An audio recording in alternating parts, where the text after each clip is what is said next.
یہ وہ جگہ ہے جہاں امام الانبیاء صلی اللہ علیہ وسلم اور حضرت ابوبکر الصدیق رضی اللہ تعالی عنہ نے 622 عیسوی میں قیام کیا، لیکن آپ نے ادھر قیام کیوں کیا؟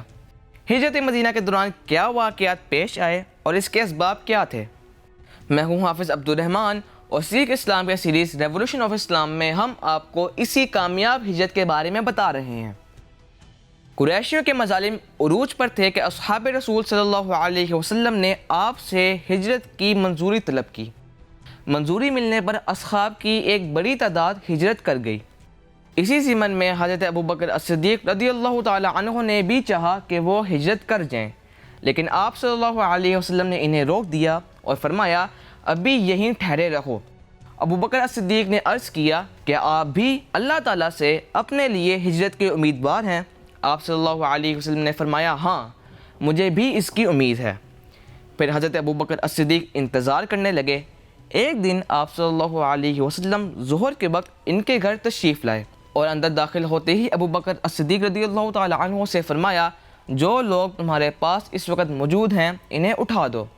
ابوبکر الصدیق نے عرض کی یا رسول اللہ، میرا باپ آپ پر قربان ہو، یہ سب آپ کے گھر ہی کے فرد ہیں۔ آپ صلی اللہ علیہ وسلم نے فرمایا مجھے ہجرت کی منظوری مل گئی ہے۔ ابوبکر الصدیق نے کہا کیا مجھے ساتھ چلنے کی سعادت حاصل ہوگی؟ آپ صلی اللہ علیہ وسلم نے فرمایا ہاں، تم بھی میرے ساتھ چلو گے۔ آپ صلی اللہ علیہ وسلم کو خواب کی حالت میں ہجرت مدینہ کا اشارہ ہوا تھا۔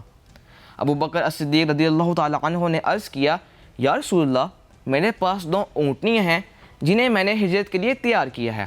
انہوں نے ایک اونٹنی آپ صلی اللہ علیہ وسلم کو دے دی۔ اس کے بعد آپ صلی اللہ علیہ وسلم اپنے گھر واپس تشریف لے آئے اور حضرت علی رضی اللہ تعالی عنہ کو بلایا اور ان سے کہا رات کے وقت میری جگہ پر لیٹ جانا اور صبح امانت داروں کو ان کی امانتیں واپس کر کے مدینہ آ جانا۔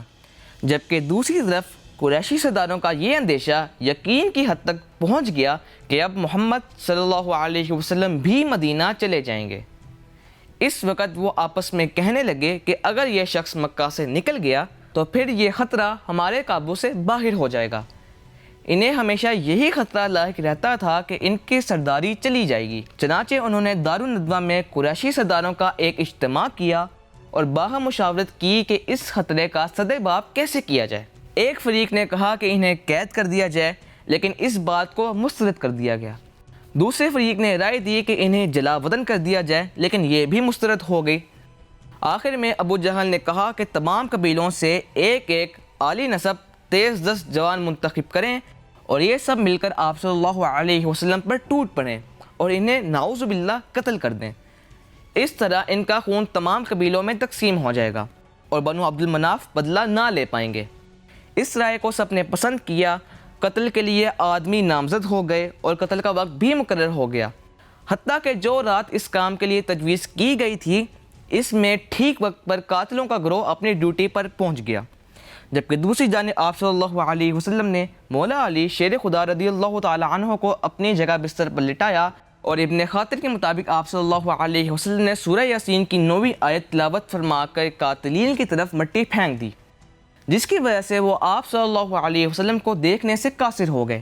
جب وہ آپ صلی اللہ علیہ وسلم کے گھر صبح کے وقت داخل ہوئے تو آپ کی جگہ حضرت علی کو دیکھ کر برہم ہو گئے۔ پھر آپ صلی اللہ علیہ وسلم کی تلاش شروع کر دی، جبکہ آپ صلی اللہ علیہ وسلم حضرت ابوبکر الصدیق کے گھر تشریف لے گئے۔ حضرت ابوبکر کی بیٹیوں نے جلدی جلدی کھانا تیار کیا اور سفر کا ناشتہ ایک تھیلے میں رکھ دیا۔ حضرت اسماء بنت ابی بکر رضی اللہ تعالی عنہا نے اپنے دوپٹے کے ٹکڑے سے تھیلے کے منہ کو باندھ دیا، جس پر آپ صلی اللہ علیہ وسلم نے انہیں ذات الناطقین 2 دوپٹوں والی کہا۔ اس کے بعد آپ حضرت ابوبکر الصدیق رضی اللہ تعالی عنہ کے ساتھ مکہ سے نکلے اور اس خیال سے کہ آپ کا تعاقب ضرور کیا جائے گا آپ نے مدینہ کی راہ چھوڑ دی جو کہ شمال کی جانب تھی اور جنوب کی راہ اختیار کی اور 3 دن غار ثور میں قیام کیا۔ حضرت عبداللہ بن ابی بکر رضی اللہ تعالی عنہ رات آپ حضرات کے پاس گزارتے۔ وہ نوجوان، ذہین اور سمجھدار تھے۔ صبح تڑکے میں وہاں سے چل دیتے اور صبح ہوتے ہوتے مکہ پہنچ جاتے، جیسے رات مکہ میں ہی رہے ہوں۔ مکہ مکرمہ میں جو بات ان حضرات کے خلاف ہوتی اسے رات کے وقت آ کر تفصیل سے بتا دیتے، جبکہ حضرت ابوبکر الصدیق رضی اللہ تعالی عنہ کے غلام حضرت عامر بن فہیرہ رضی اللہ تعالی عنہ بکریاں چراتے۔ اور رات کے وقت بکریوں کا دودھ پیش کرتے۔ آپ حضرات بکریوں کے دودھ پر ہی گزارا کرتے اور صبح کی پو پھوٹنے سے پہلے حضرت عامر بن فہیرہ رضی اللہ تعالیٰ عنہ وہاں سے روانہ ہو جاتے۔ جبکہ دوسری جانب قریشیوں نے اعلان کیا کہ جو آپ صلی اللہ علیہ وسلم اور حضرت ابوبکر الصدیق رضی اللہ تعالیٰ عنہ کو زندہ یا مردہ حالت میں لائے گا اسے 100 اونٹ انعام کے طور پر دیے جائیں گے۔ قریشی آپ صلی اللہ علیہ وسلم کے تعاقب میں غار ثور کے دہانے تک پہنچ گئے۔ اس وقت اللہ نے اپنے محبوب کی حفاظت کیسے کی؟ سراقہ بن مالک کون تھا اور اس نے آپ صلی اللہ علیہ وسلم کو کیسے تلاش کیا؟ یہ سب ہم آپ کو بتائیں گے لیکن ریولوشن آف اسلام کی اگلی قسط میں۔ اگلی قسط دیکھنے کے لیے سیکھ اسلام کو سبسکرائب کیجئے اور بیل آئیکن کو کلک کیجئے۔ صدقہ جاریہ کے لیے اسے دوستوں کے ساتھ شیئر کیجئے۔